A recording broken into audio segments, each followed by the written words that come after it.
Hello friends, welcome to Ganga academy. आज हम इस लेक्चर में डिस्कस करेंगे एनएससी 2019 के क्वेश्चन पेपर के बारे में। ये question paper senior training agriculture के लिए 2019 में हुआ था। आज हम इस लेक्चर में इसको सॉल्व करते हैं। तो फर्स्ट क्वेश्चन है, bread wheat has somatic chromosome number of. तो यहाँ पर आप देखेंगे सेकंड ऑप्शन ठीक है, क्योंकि 2n = 42 क्रोमोसोम ब्रेड व्हीट में होते हैं। हिंदी में भी आप पढ़ सकते हैं, हिंदी में भी दे रखा है कि रोटी के गेहूं में निम्न कायकीय गुणसूत्र संख्या होती है। जो हमारा ब्रेड व्हीट है, जो हेक्साप्लॉइड है, उसमें सोमेटिक क्रोमोसोम कितने होते हैं? 42 क्रोमोसोम। और जब यदि हम गैमेटिक क्रोमोसोम संख्या की बात करेंगे तो n = 21 हो जाएंगे। यहाँ पर triple test cross is an extension of. तो यहाँ पर आप देखेंगे फोर्थ ऑप्शन, क्योंकि एनसीडी थर्ड, यानी NCD means North Carolina design third, इसका ये एक्सटेंशन है। ट्रिपल टेस्ट क्रॉस किसका एक्सटेंशन है? एनसीडी थर्ड का, नॉर्थ कैरोलिना डिजाइन थर्ड का एक्सटेंशन है ट्रिपल टेस्ट क्रॉस। हिंदी में भी पढ़ सकते हैं, त्रिपरीक्षण संकरण निम्न का विस्तार है, तो एनसीडी थर्ड का विस्तार है, एक्सटेंशन है। HUW 234 is a variety of. HUW 234 निम्न की एक किस्म है। तो आप यहाँ पर देखेंगे थर्ड ऑप्शन, क्योंकि गेहूं की ये किस्म है HUW 234। When a single cross hybrid is crossed with an open pollinated variety is termed as। यहाँ पर आप देखेंगे थर्ड ऑप्शन, क्योंकि double top cross. Double top cross means the cross between single cross hybrid and open pollinated variety.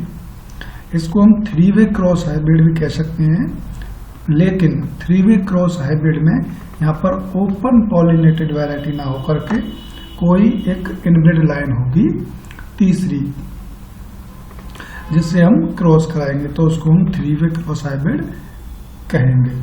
लेकिन जब ये single cross hybrid का cross किसी ओपन पॉलिनेटेड वैरायटी से कराता है तो उसको हम डबल टॉप क्रॉस कहेंगे। तो यहाँ पर तीसरा ऑप्शन सही है, डबल टॉप क्रॉस।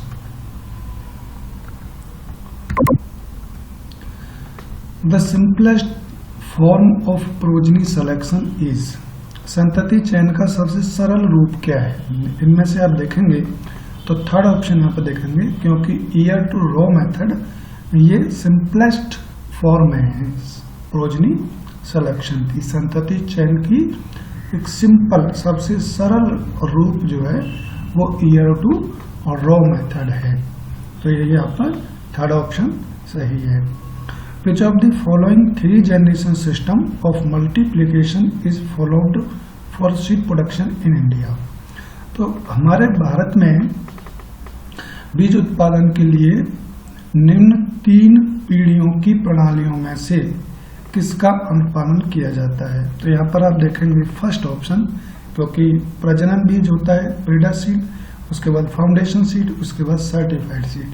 तो ये 3 जनरेशन सिस्टम हमारे इंडिया में सीड प्रोडक्शन के लिए अप्लाई किया जाता है, फॉलो किया जाता है।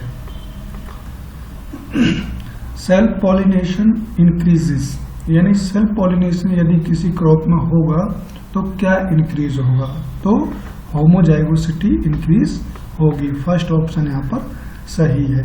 हिंदी में देख सकते हैं, स्वपरागण बढ़ाता है। जब किसी क्रॉप में स्वपरागण होता है, सेल्फ पॉलिनेशन होता है, तो समयुग्मता बढ़ जाती है, होमोजाइगोसिटी बढ़ जाती है। Complementary gene action gives phenotypic ratio in F2 generation में कॉम्प्लीमेंट्री जीन एक्शन में आप देखेंगे कि फिनोटाइपिक रेशो क्या होती है। कॉम्प्लीमेंट्री जीन एक्शन में 9:7, यानी 9:7 की रेशो आपको फिनोटाइपिक रेशो मिलेगी in case of complementary gene action. तो इस जीन इंटरेक्शन को आप समझने के लिए हमारी वीडियो देख सकते हैं, क्योंकि मैंने जीन इंटरेक्शन के ऊपर एक वीडियो बना रखी है कि उस पर किस प्रकार से किसकी फिनोटाइपिक रेशो F2 में क्या होगी और उसकी ट्रिक भी दे रखी है उसमें।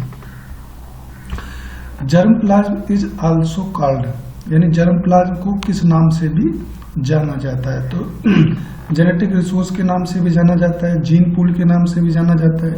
यहाँ पर क्वेश्चन थोड़ा कंफ्यूजन टाइप का है, क्योंकि जीन पूल भी कह सकते हैं हम, जेनेटिक रिसोर्स भी कह सकते हैं और जेनेटिक स्टॉक भी कह सकते हैं। तो यहाँ पर सेकंड ऑप्शन ठीक है, क्योंकि जेनेटिक रिसोर्स ज़्यादा सही माना जाएगा।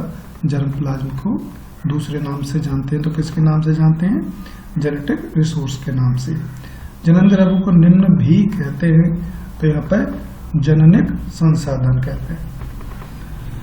The source of reduced height genes used in wheat is, जो गेहूं में बोनी प्रजाति डेवलप की गई थी या हाइट को रेड्यूस किया गया था, हाइट को कम किया गया था, तो उनमें जो जीन रेस्पॉन्सिबल थे वो किस किस वैरायटी से लिए गए थे। तो बेसिकली आप देखेंगे नॉरेंटेन, लेकिन नॉरेंटेन बहुत सारे लोग नॉरेंटेन लगा देंगे, क्योंकि RST1 और RST2 जीन तो नॉरेंटेन से लिए गए, लेकिन RST3 जीन वो टॉम थॉम से लिया गया। तो यहाँ पर थर्ड ऑप्शन सही है, थर्ड ऑप्शन यहाँ पर सही है, क्योंकि नॉरेंटेन एंड टॉम थम्ब ये दोनों वैरायटी हैं जिनसे हाइट रिड्यूसिंग जीन्स लिए गए लंबी प्रजातियों को ड्वार्फ बनाने के लिए।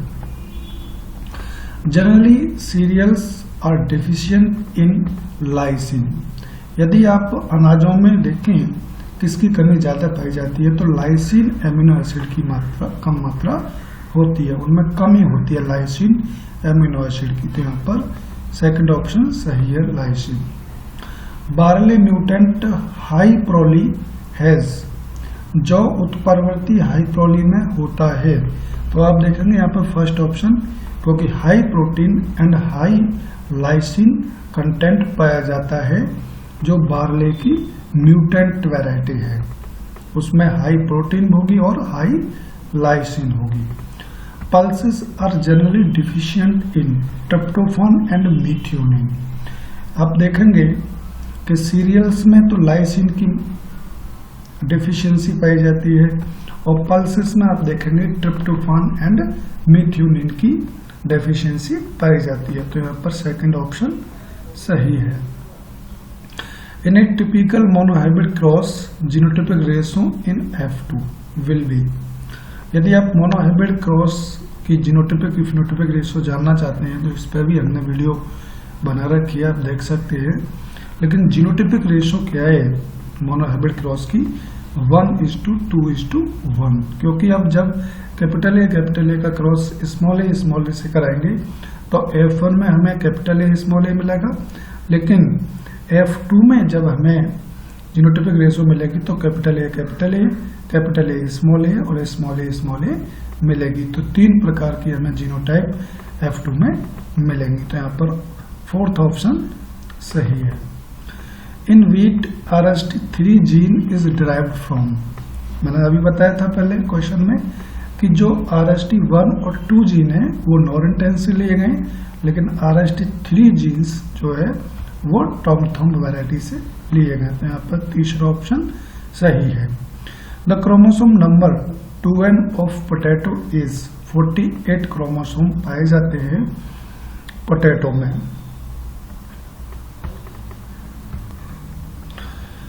एलोपोलिप्लॉइडी इज फाउंड इन, तो यहाँ पर आप सेकंड ऑप्शन देखेंगे रेफेनोब्रेस का, क्योंकि रेफेनोब्रेस का मीन्स ये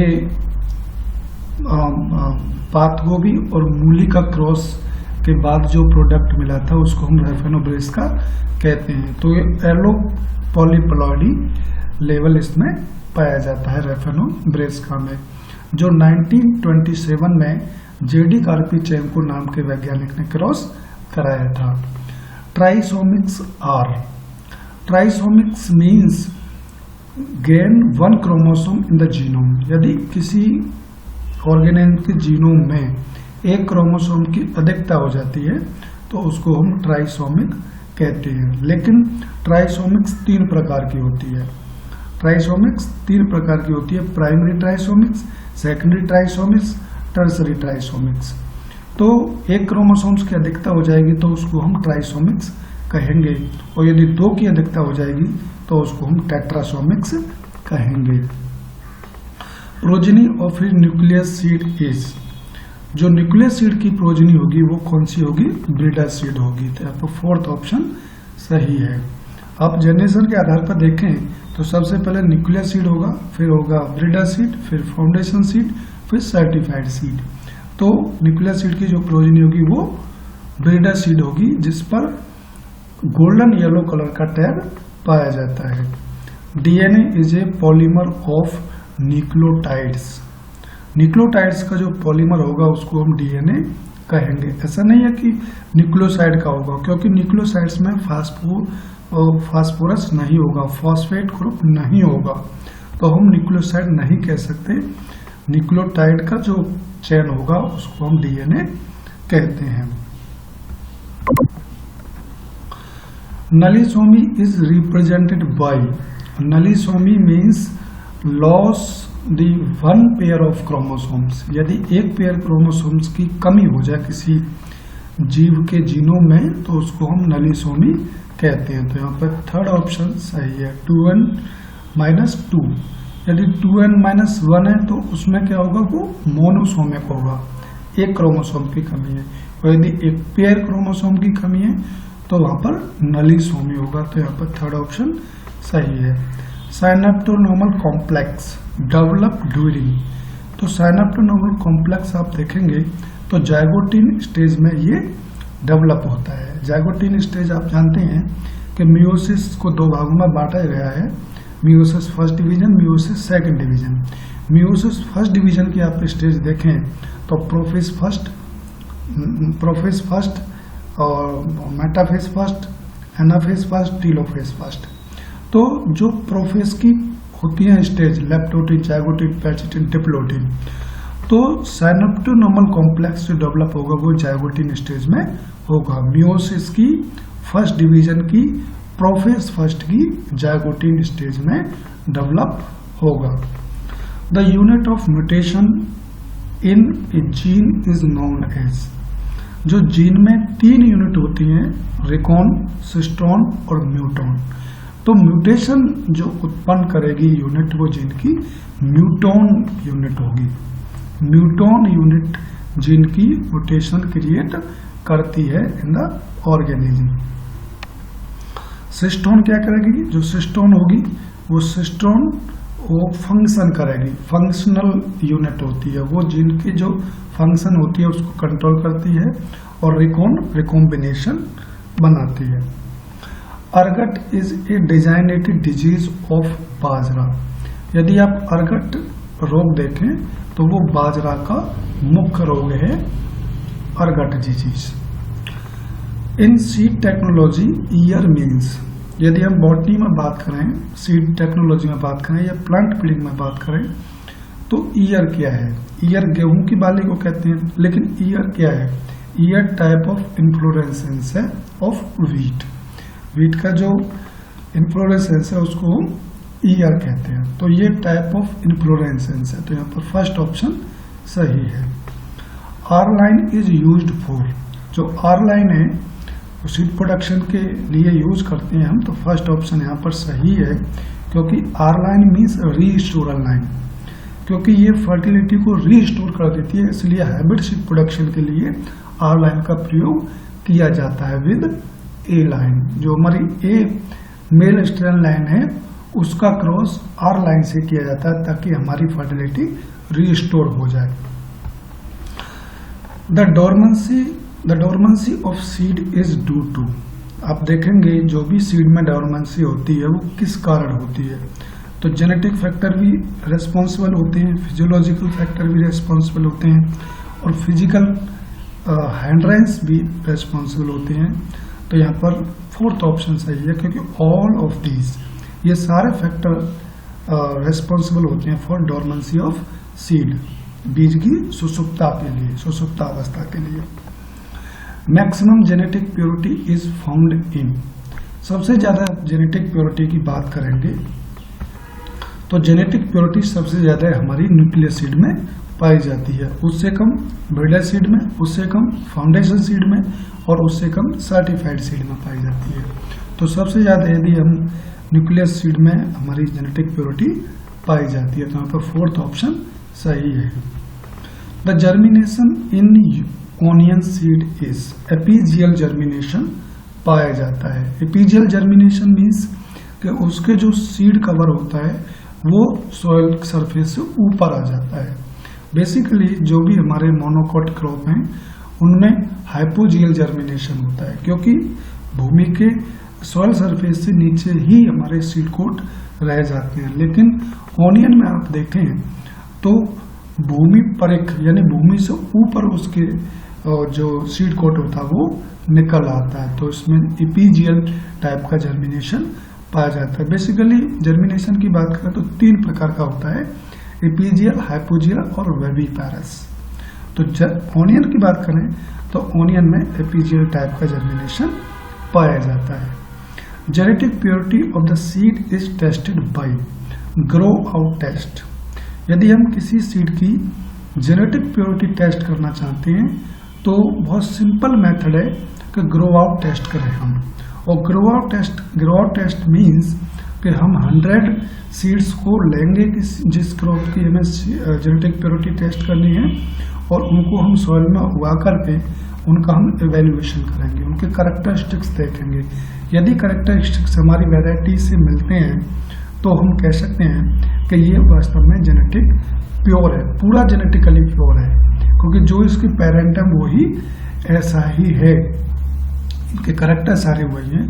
तो इसका मतलब है कि उसकी जेनेटिक्स में कहीं भी कंटामिनेशन नहीं है। तो जेनेटिक प्योरिटी यदि टेस्ट करनी है तो वो हम ग्रो आउट टेस्ट से करते हैं। यहाँ पर सेकंड ऑप्शन सही है। So thank you for watching this video.